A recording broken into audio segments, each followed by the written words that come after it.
திருச்சிற்றம்பலம். சைவத்தின் மேல் சமயம் வேறு இல்லை, அதில் சார் சிவமாம் தெய்வத்தின் மேல் தெய்வம் இல்லனும் நான்மறை செம்பொருள் வாய்மை வைத்த சீர்திரு தேவாரமும் திருவாசகமும் உய்வை தரச் செய்த நால்வர் பொற்றாழியம் எம் உயிர் துணையே. இன்னைக்கு நாம் பார்க்க போகிறது நம்ம சேக்கிழ எம்பெருமான் அருளி செய்த பெரிய புராணம். அவர் திருத்தொண்டர் புராணம் என்னும் பெரிய புராணம் அதை நம்மளுக்கு கொடுத்தாரு. அதை நம்ம வியாக்கியான வித்தகர் பெரிய புராண விரிவுரையாளர் அப்படின்றவர் புலவர் எஸ் சந்தர் எம்ஏ அப்படின்றவர் நம்மளுக்கு புத்தக கதை வடிவத்தில் கொடுத்துருக்காரு. அதை தான் நம்ம படிக்க போகிறோம். இப்போ முதல் வரலாறு, திருத்தொண்டர் தொகையில் முதல் வரலாறு நம்ம சுந்தரமூர்த்தி நாயனார் திருத்தொண்டர் தொகை பாடினார். அதை வச்சு சேக்கிழ எம்பெருமான் 63 நாயன்மார்களுடைய வரலாறையும் கொண்டு வந்தார். அதை பெரிய புராணம் அப்படின்னு நம்ம சேக்கிழார் அருளி செய்தார். அதில் முதல் வரலாறு மனுநீதி கண்ட சோழர். அந்த முதல் தலைப்பில் அந்த திருவாரூர் சோழ நாட்டை விளக்குறாங்க. அவ்வளோ அழகான நாடு அப்படின்னு சொல்லிட்டு திருவாரூரை சோழ வளநாட்டை ஆட்சி புரிஞ்சு வர்றது நம்ம மனுநீதி சோழன். மனுநீதி சோழன் தான் பெரிய புராணத்தில் முதல்ல வராரு. நம்ம இந்த கதையை பார்க்க போகிறோம். அந்த மனுநீதி சோழனுக்கு வீதி விடங்கன்னு ஒரு மகன் இருக்கான். அந்த மகன் என்ன பண்ணுறான், சோழ அரசனது பகைவர்கள் வருந்தினர், அங்கு வறுமை சிறைப்பட்டது, பெருமை நாடெங்கும் சுற்றி திரிந்தது. அந்த மனுநீதி சோழன் அரசாள்ற அந்த நாட்டில் எல்லா செல்வ செழிப்புகளும் இருக்குதான். இவ்வாறு ஆட்சி சிறப்பு மிக்க அந்நாட்டின் சோழ அரசன் மனுநீதிக்கு மகன் ஒருவன் பிறந்தான். அம்மகன் புகழின் வடிவம் அவனது உயிர் அருளின் விலங்காலை சிவநெறி பயின்று தெய்வ கலைகளையும் பயின்றான். நல்ல படிப்பெல்லாம் முடிச்சுட்டு தெய்வ வழிபாட்டிலையும் அப்படி இருக்கிறான். சிவநெறியில் சிறந்து விளங்குறான். மன்மதனை போன்ற அவன் வாழை குருத்து என வளர்ந்து மாந்தளிர் நல்ல குழந்தை நல்ல அருமையாக வளர்ந்து அழகு மிகுந்தவனா இளங்குமரனா ஒரு நாள் என்ன பண்ணுறாரு, ஊரெல்லாம் சுற்றி பார்க்கலாம் அப்படின்னு சொல்லிட்டு தேரில் ஏறி வீதி உலா போகிறாரு. அந்த தெரு அந்த தேர் சந்து பொந்தெல்லாம் போகாது. தேருனாவே ஒரு தேரோ காரோ என்ன பண்ணும், வளைவு ரொம்ப இல்லாத தெருக்களில் தான் போகும். வளைவு ரொம்ப இருக்கிற இடத்துங்களில் காரை எடுத்துகிட்டு போக முடியாது இல்லையா. அந்த மாதிரி தேரும் ரொம்ப வளைவுகள்லாம் போகாது. அதுக்குன்னு ஒரு வீதி இருக்குது. அந்த வீதியில் மாட வீதியில் அவனை சூழ்ந்த படை வீரரும் உடன் சென்றனர். அரசிலங்குமரனது வருகையை அறிவிக்க முரசுகளும் சங்குகளும் முழங்கின. ஊர் குடிமக்கள் அவனை வணங்கினர். இப்போ ஒரு தேர் போதுன்னா சும்மா போகுமா, ஒரே சத்தம் மேலதாளம் கச்சேரி அப்படியெல்லாம் ஒரு இளவரசர் போகிறாருன்னா எப்படி இருக்கும்.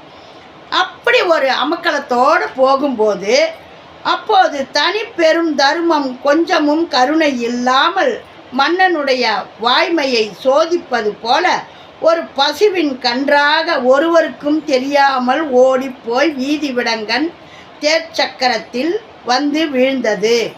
உடனே உயிரையும் விட்டது. அதனை கண்ட அக்கன்றின் தாய்ப்பசு ஓடி வந்து கலங்கி நின்றது. உடல் நடுங்க, உள்ளம் வெதும்பி தளர்ந்தது. பாருங்க, ஒரு தேர் போகிற வழியில் இவ்வளோ பேர் மேலதாளம் அடிச்சுக்கிட்டு இருக்கிறாங்க. அவ்வளோ பேர் நடுவில் ஒரு பசுங்கன்று வர முடியுமா? கண்ணுக்குட்டி வர முடியாது. இது இறைவனுடைய திருவருள். மாயமாக அந்த கண்ணுக்குட்டி வந்து அந்த தேர் சக்கரத்தில் மாட்டிக்கிச்சு. தாய் பசுவின் துன்பச் செயலை வீதி விடங்கன் கண்டான். தன்னால் பசுவின் கன்று உயிர் இழந்ததே என்று வருந்தினான். அந்த தாய் பசு பார்த்து அழுதுட்டு சும்மா இல்லை.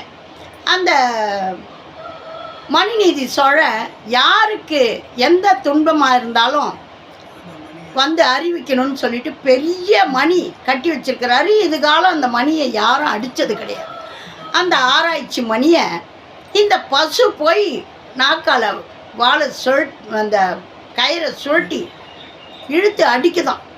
அதை அடிக்கிறத கேட்ட உடனே அந்த அரசனுடைய கன்றை இழந்த பசு துன்பம் பொறுக்காமல் நெருப்பை போல பெருமூச்சு விட்டு கொண்டு கண்களில் நீர் ஒழுக உள்ளம் கலங்க மனுநீதி சோழனின் அரண்மனையை அடைந்தது. புறவாயில் ஆராய்ச்சி மணி தொங்கிக் கொண்டிருந்தது. அதனை தன் கொம்பினால் அசைத்து அடித்தது. அந்த மணியின் ஓசை பழிப்பாறையின் ஆறாவரமோ பாவத்தின் முழக்கமோ வீதி விடங்கனின் உயிரை பறிக்க யமன் ஏறி வரும் எருமைக்கடாவின் கழுத்தில் கட்டிய மணியின் ஓசையோ என்று எண்ணும்படி மனுநீதி சோழனின் காதுகளில் ஒலித்தது. பாருங்க, அந்த மணி அடித்த உடனே அவனுடைய வயிற்று அப்படி கலக்குதான். இது என்ன கொடுமை, இது எதனால் இந்த மணி அடிக்குது ஆனால் அலறி அடிச்சுன்னு ராஜா ஓடி வராராம். ஓசையை கேட்டதும் மனுநீதி சோழன் திடுக்கிட்டார். இதுவரையில் அந்த ஆராய்ச்சி மணி ஒலித்ததே இல்லை. அவர் அரியணையில் இருந்து இறங்கி வாயிலை அடைந்தார். காவலர்கள் அவரை வணங்கி எங்கள் இறைவரே, இப்பசுதான் தன் கொம்பினால் ஆராய்ச்சி மணியை அடித்தது என்று பசுவை சுட்டி காட்டினார். அரசர் வருத்தத்தால் அமைச்சர்களை நோக்கி இந்த பசுவுக்கு நேரிட்டது என்ன என்று வினவினர். வீதி விடங்கனின் தேர்காலில் பசுவின் கன்று பட்டு இறந்த செய்தியை அறிந்த அமைச்சன் ஒருவன், அரசே, உங்கள் மைந்தர் மணித்தேரில் ஏறி அணி வீதியில் சென்றார். எண்ணில்லாத படைகளும் அவரை சூழ்ந்து சென்றன. அப்போது இளங்கன்று ஒன்று தேர்ச்சக்கரத்தின் இடையில் புகுந்து இறந்தது. அதனால் துன்பம் தாங்க முடியாத தாய்ப்பசு இம்மணியை அடித்தது என்று நிகழ்ந்ததை அரசனிடம் கூறினான். அதை கேட்ட மனுநீதி சோழன் நஞ்சு தலைக்கு ஏறியது போல மனம் கலங்கினான். இந்த செயல் நிகழ்ந்தது எதனால்? அந்த பசு இப்படி வந்து மணி அடிக்குதே, என்ன ஆச்சு அப்படின்னுட்டு கேட்குறாரு. விவரத்தை சொல்கிறாங்க. நாங்கள் இவ்வளோ பேர் சூழ்ந்துருக்குறோம், இந்த கண்ணுக்குட்டி எங்கேருந்து வந்ததுன்னு தெரில, மாட்டிக்கிச்சு. அப்படி இருந்தோம், அவர் மேலே தப்பு இல்லை அப்படின்னோடனே இவருக்கு அப்படி மனம் தாங்க முடியல. நான் என்ன பண்ணுறது அப்படின்ட்டு முழிக்கிறார். என் செங்கோல் ஆட்சி திறன் மிக அழகாக இருக்கின்றது என்று மனம் கலங்கினார். என்னுடைய ஆட்சி நல்லா இருந்ததே, இப்படி மண்ணுயிர் காக்கும் என் ஆட்சி மிக நன்றாக இருக்கிறது என்று அலறினார் அரசர். இந்த பழி எதனை செய்தால் தீரும் என்று ஏங்கினார். அமைச்சர்கள் அவரது அடி வணங்கி, அரசரே, நீங்கள் மனம் கலங்குவது இப்பழிக்கு கழுவாய் ஆகாது. நீங்கள் அழாதீங்க, வீணா இது அழுவுறதுனால வந்து தீரப்போறதில்ல. இதற்கு அந்தணர்கள் யாது விதித்தனரோ அதுவே இதற்கு கழுவாய் ஆகும். இந்த மாதிரி நம்ம அந்தணர்களை கேட்டால் இதுக்கு ஒரு பரிகாரம் சொல்லுவாங்க, அதை நம்ம செய்யலாம் அப்படின்றாரு. அமைச்சர்களே, நீங்கள் சொல்லுகின்ற கழுவாய் பசுவின் மனத்துன்பத்தை நீக்கும் மருந்து ஆகுமோ? நீங்கள் சொல்கிற இந்த பரிகாரம் இந்த பசுவோட மனசை தேத்தாது. ஆகையினால நான் மகனை இழந்து வாடுவேன் என்பதற்காக நீங்கள் இவ்வாறு கூறினீர்கள். ஏன்னா நான் எங்கள் பிள்ளைய என்ன பண்ணிட்டு போகிறேன்னு நீங்கள் பயப்படுறீங்க. அதோட பிள்ளைய அது இழந்துட்டு அழுவுதே, அதுக்கு நான் என்ன பதில் சொல்லுவேன் அப்படின்ட்டு இவர் சொல்கிறாரு. உங்கள் பொய்யுரைக்கு நான் உடன்பட்டால் தர்மம் சலியாதோ? நான் தர்மமான ஆட்சி செய்கிறோன்னா அந்த தர்ம தேவதை நினைக்க மாட்டாங்க. உயிர்களின் துன்பத்தை ஒழித்து ஆள்பவனே அரசனாவான் என்று இகழ்ந்துரைத்தார். அப்புறம் இதுக்கான ஒரு உபாயம் சொல்லுங்க அமைச்சர்களே. அறநெறியை அறிந்து நீங்கள் இதனை கூறவில்லை. எந்த உலகில் எந்த பசு இது போல பெருமூச்சு விட்டு பெருந்துன்பத்துடன் மணியை அடித்தது சொல்லுங்கள் திருவாரூரில் பிறந்த அனைத்து உயிர்களும் சிவகணங்களாகும். வீதி விடங்கன் திருவாரூரில் பிறந்த உயிரை அல்லவா கொன்றான். அவ்வாறு கொல்லப்பட்டதும் பசுவின் கன்று. பசுக்கொலை மிக கொடிய பாவம். அவனை கொல்வதே அறமாகும். அது மட்டுமன்று, அதுவே அரச நீதியும் ஆகும் என்று அரசர் சினத்துடன் கூறினார். அமைச்சர்கள் அங்கிருந்து அகன்றனர்.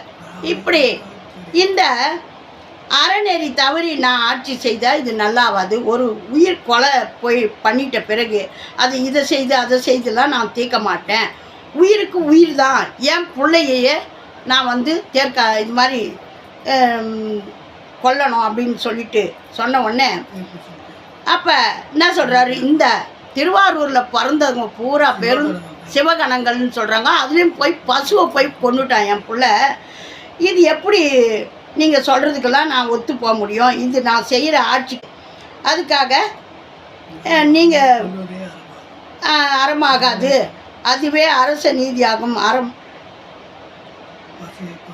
அந்த பசு கன்றை கொண்ட அவனை கொல்றது தான் நீதியாகும் அப்படின்னு சொன்னவொடனே அமைச்சர்கள்லாம் அங்கேருந்து எல்லாம் போயிட்டாங்க. மனுநீதி சோழன் விடங்கனை அங்கு அழைத்து வர கட்டளை இட்டார். ஏவலர் வீதி விடங்கனை அங்கு அழைத்து வந்தனர். அமைச்சர் ஒருவனை அரசர் அழைத்தார். அமைச்சரே, என் மகன் வீதி விடங்கனை கிடத்தி அவன் மீது விரைவில் தேரை செலுத்துங்கள் என்று ஆணையிட்டார். எல்லாரும் போயிட்டாங்க. வேலை செய்கிறவங்க பூரா பேர் என் பிள்ளைய தான் கொல்லணும்னு சொன்னோடனே எல்லாரும் போயிட்டாங்க. நீங்கள் போனான்னா நானே இட்டுன்னு போய் என் பிள்ளைய தேர்காலில் இட்டு கொல்றேன் அப்படின்னு சொல்லிட்டு இருக்கிற மீதி வேலைக்காரங்களை கூப்பிட்டு போகிறாரு.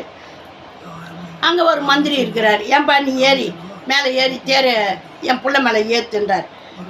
அமைச்சனோ அது பொறுக்க முடியாமல் அங்கிருந்து உடைவாளால் தன் உயிரை அவனால் தாங்க முடியல. ஐயோ, ராஜாவோட பிள்ளைய நான் சாவடிக்கிறதா அப்படின்னு சொல்லிட்டு அவன் உடைவாளை எடுத்து அவனே வெட்டின்னு செத்துட்டான். மனுநீதி சோழர் தாமே தம் மகனை அழைத்து கொண்டார். பசுவின் கன்று இழந்த இடத்திற்கு சென்றார். தம் மகனை கீழே படுக்க வைத்தார். இறைவர் திருவத்தின் உள்ளத்தை செலுத்தினார். மனுநீதி சோழர் தம் குலத்திற்கு ஒரே மைந்தன் என்பதையும் உணரவில்லை. அறவழியில் நிற்பது ஒன்றே கடமை என்பதை உணர்ந்தவராய் மகன் மீது தேரை செலுத்தினார். அமுதம் போன்ற ஆட்சி செய்வது அரிதோ எளிதோ. மனுநீதி சோழனின் அறநெறி கண்டு விண்ணவர் மலர் மாறி பொழிந்தனர். இறைவர் சிவகணங்கள் புடைசூழ சடையில் இளம்பிறை, நெற்றியில் அருட்கண்ணும், இடப்பக்கத்தில் உமை அம்மையுடன் மனுநீதி சோழருக்கு காட்சி நல்கினார். அக்கணமே பசுவின் கன்றும் இளவரசனும் உண்மை அமைச்சனும் உயிர் பெற்று எழுந்தனர்.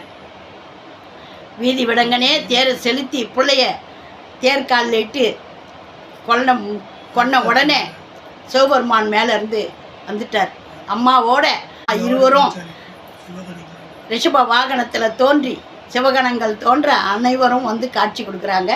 காட்சி கொடுத்து அந்த அமைச்சர் வாழால் வெட்டிக்கின்னு இறந்தார் பாருங்க, அவரும் உயிராக வந்துட்டார். பிள்ளையும் வீதி விடங்கனும் உயிர் பெற்றுட்டான். அந்த கண்ணுக்குட்டியும் உயிராக வந்துடுச்சு. எல்லாரும் எழுந்து இறைவனை சிவபெருமான வணங்குறாங்க. வீதி விடங்கன் தம் தந்தையின் திருவடிகளில் விழுந்தான். அரசர் மகிழ்ந்து அவனை மார்பர தழுவிக்கொண்டார்.